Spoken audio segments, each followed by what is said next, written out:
Ողջույն։ Նախորդ շաբաթվա վերջին տեղի ունեցավ երկու իրադարձություն, որից մեկը կարելի է բնութագրել որպես հերթական խայտառակություն։ Մյուսը դիտում եմ ապագա խայտառակությունները կանգնեցնելու, իրավիճակն առաջիկայում փրկելու փորձ։ Նախ Նիկոլ Փաշինյանն այցելեց Ալբանիա։ Նրա այցերից, հանդիպում բանակցություններից, հատկապես երբ այցը Ռուսաստանի Դաշնություն է, բանակցություններն էլ Էրդողանի ու Ալիևի հետ, երբ տեսանյութեր են տարածվում, ամաչում ես, որ նա ներկայացնում է քեզ։ Այդ տեսանյութերը մի քանի վայրկյանանոց են ընդամենը, ու այդ առավելագույնը կես րոպեից խեղճությունը թափվում է։ Վատ ես զգում, որ այդ մարդը այդ պահին քո անունից է գնացել, քո շահերից է բանակցում։ Եթե մյուս կադրերում խեղճություն էր թափվում, Ալբանիայի կադրերը ինձ սարսափեցրին, դա խեղճություն չէր։ Էրդողանի շարժումներն ու պահվածքը, Ալիևին Նիկոլի սուրճի հրավիրելու ձևը, նրա պատասխանը, խնդալները, երկրորդ նախագահն ասում է, Նիկոլի, Ալիևի ու Էրդողանի շփումները նման են տիրոջ ու ծառայի շփումների։ Ու եթե կես րոպեանոց վիդեոյի պատճառով մենք մեզ զգում ենք խայտառակված, բա մտածենք, որ դա ժամերով նրանց հետ խոսում է, բանակցում է ու սա արդեն 7 տարի։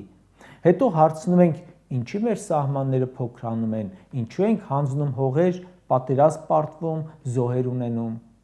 Այստեղ ասում են, շատ լավ է, Նիկոլը ընդամենը ոտքի վրա է խոսել Էրդողանի հետ, Ալիևի հետ էլ ոնց որ կարճ է խոսել։ Ուրեմն հասցրած չի լինի հանձնելու նոր խոստումներ տալ։ Այդքան վստահ մի եղեք, ժողովուրդ ջան։ Նիկոլի առաջին հանդիպումն էլ էր Ալիևի հետ ոտքի վրա, ընդամենը վերելակի մեջ։ Ու տեսանք մեր գլխին ինչ եկավ։ Ալիևի հետ Նիկոլի հանդիպումը կլինի ոտքի վրա, ծնկի վրա, սեղանի շուրջ թե տեղաշորի մեջ աղետալի են։ Մարդ, որը 2018 թվականին, 19 թվականին, 20-ին հոխորտում էր, սպառնում էր թուրքերին, ադրբեջանցիներին, սպառնում էր քանդել Ադրբեջանը ներսից, հիմա ինքը կանգնում է Ալիևի առաջ, արդեն քանդված վիճակում, այն Ալիևի, որին հաջողորդը միշտ ծաղրել է հաղթած լինելով։ Մյուս իրադարձությունը երկրորդ նախագահ Ռոբերտ Քոչարյանի հարցազրույցն էր, որին մասնակցում էի նաև ես։ Հարցազրույցը իր մեսիջներով գնահատում եմ չափազանց կարևոր ու բացառիկ։ Գիտեք, նախ պետք է նշեմ, որ այդ մարդկանց հետ, որոնց առաջ Նիկոլը ծնկի էր գալիս, բանակցել է նաև երկրորդ նախագահը։ Համեմատեք այդ բանակցությունները առաջ ու հիմա, համեմատեք Քոչարյանի պատասխանը ցեղասպանության վերաբերյալ Էրդողանի նամակին։ Այո, ի սկզբանե տարբեր են, որովհետև Քոչարյանը բանակցել է հաղթածի դիրքերից։ Նիկոլ Փաշինյանը գնում է շփվելու պետության այնպիսի բեռով, պարտության այնպիսի բեռով,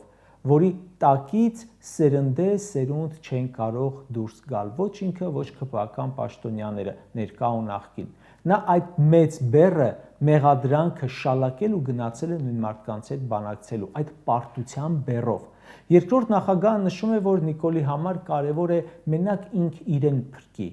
Նա իրեն չի կարող փրկել հրաժարականով, փախչելով, կարող է փրկել աթոռը պահելով ու ամեն ինչ անում է դրա համար։ Աթոռը պահելու համար էլ թուղթ օգնություն է մուրում Էրդողանից, Ալիևից։ Երկրի ներսում չունի աջակցությունը։ Ռոբերտ Քոչարյանի հարցազրույցում ստացանք մեզ հուզող ամենակարևոր հարցերի պատասխանները։ Երկրորդ նախագահը խոսում է կոռուպցիայից ու ասում, այս մարդիկ կոռուպցիան Հայաստանում հասցրել են լրիվ այլ մակարդակի։ Հայաստանը սարքել են դրախտ կոռուպցիայի համար։ Բարեկամներին լցրել են պետական կառավարման համակարգ, բիզնեսներ են տնօրինում։ Խոսում է Անիֆից, որտեղ փոշիացվել է մի քանի տասնյակ միլիոն դոլար, համահայկական հիմնադրամի 100 միլիոն դոլարի մսխումից ու հարց է տալիս, հնարավոր է այդքան գումար փոշիացվի ու պետության ղեկավարի մատը խառը չլինի։ Երկրորդ նախագահը, որի ժամանակ Հայաստանի պետական պարտքը եղել է խիստ ցածր վիճակում, հարցնում է. ինչ է եղել 7 միլիարդ դոլար պետական պարտքը, որ ավելացրել եք։ Ասում է իր օրոք 230 միլիոն դոլար լինսի հիմնադրամով մտել է Հայաստան, կառուցվել են հսկայական բաներ։ Այն որ ԿՊԱ-ականները ասում են լինսի փողերը կերան, Նիկոլենք իրենց թերթում ստեր էին տարածում, թե Քրքորյանի փողերը կերան, բարերարի գրասենյակն էլ հերքում էր, ասում էր Քոչարյանի հետ համագործակցության արդյունքից շատ գոհ ենք։ Իդեպ, Նիկոլի կինը գրում է, թե իրենց մասին սուտ բաներ են տարածում, սա ունենք, այն ունենք։ Ձեր ընտանեկան թերթով տարիներ շարունակ անձամբ ինչ ուզել վերագրել եք։ Հիմա բողոքում եք, որ գրում են, թե ինչ ունեցվածք ունեք։ Ռոբերտ Քոչարյանն ասում է, 230 միլիոն դոլար մտել է Հայաստան։ Ամեն քայլափոխի կարող եմ ասել, թե ինչ ենք սարքել, փողոցներ ենք կառուցել եւ վերանորոգել Երևանում, մշակույթի հաստատություններ, դպրոցներ, մանկապարտեզներ, նույնը երկրաշարժից ավերված Գյումրու մեծ մասն ենք վերականգնել, տները բաժանել ժողովրդին, Սպիտակն ենք վերականգնել ամբողջությամբ, Դիլիջանի թունել ենք սարքել, Երևանում Սարալանջի մայրուղի ենք կառուցել, Սելիմի լեռնանցք ենք կառուցել եւ այլ լիքը բաներ, այդքանը 230 միլիոն դոլարով։ Բայց 7 միլիարդ դոլար պարտք եք կուտակել, ցույց տվեք մի բան, որ արել եք, ու եզրակացնում է, որ կերել են։ Ու Փաշինյանն այսօր Հայաստանի ամենահարուստ մարդն է, որովհետև նա այնքան խեղճ հարիվ չէ, որ քթի տակ միլիարդավոր դոլարներ ուտեն, խաբար չլինի, մասնակցություն չունենա։ Երկրորդ նախագահը մի շարք հարցերի անդրադարձավ. հայ-ռուսական հարաբերությունների վերականգնում, Իրանի հետ խորացում, ռուս-ուկրաինական պատերազմ եւ Եվրոպայի սխալ հաշվարկներ, միութենական պետություն, որի հետ են կապում իրեն, այնինչ նշում է, որ երբեք իր օրոք խոսակցություն անգամ չի եղել, տվեց 2018-ին մեր երկրում կատարվածին իր գնահատականը, ինչը համարում եմ շատ կարևոր։ Նոր Նիկոլ թույլ չտալու համար պետք է վերլուծել ու ճիշտ գնահատել, թե ինչու եւ ինչպես եղավ այս մեկը։ Ու դա պետք է հասկանալ առանց վիրավորելու ու առանց վիրավորվելու։ ՀՀԿ-ն մեղադրում է ժողովրդին Սերժին մերժելու համար, բայց այստեղ խնդիրը Սերժին մերժելը չէր, դա տարիներով ստեղծված իրավիճակի արձագանքն էր, խնդիրը Նիկոլին բերելն էր։ Անդրադարձավ երրորդ նախագահից տարանջատմանը, նշելով, որ դա եղել է 2008 թվականից ի վեր, անդրադարձավ իմպիչմենտի գործընթացին եւ այլ թեմաների, որոնց դեռ կանդրադառնամ մանրամասն։ Ինչ վերաբերում է խորհրդարանում միջադեպերին, որոնք մշտական են, Ռոբերտ Քոչարյանը նշում է, որ դա պայմանավորված է նախընտրական վիճակով։ ՔՊ-ն արել է բաներ, որոնց պատասխանը չունի։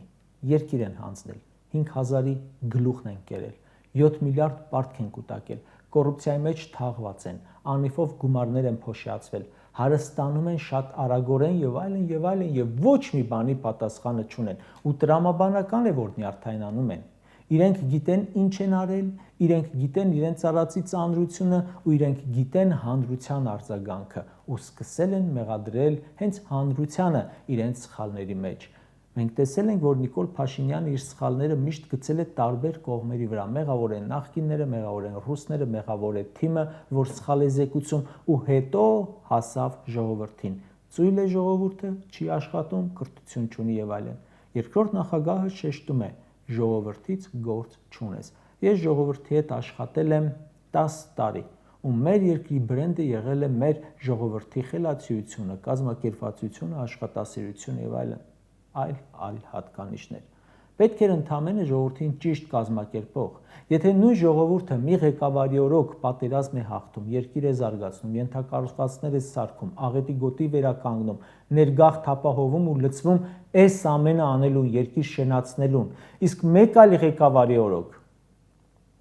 նույն ժողովուրդը պարտվում է պատերազմում, մնում է աղքատության մեջ, կուտակում է պարտքեր, ուրեմն խնդիրը ոչ թե ժողովուրդն է, այլ ղեկավարը,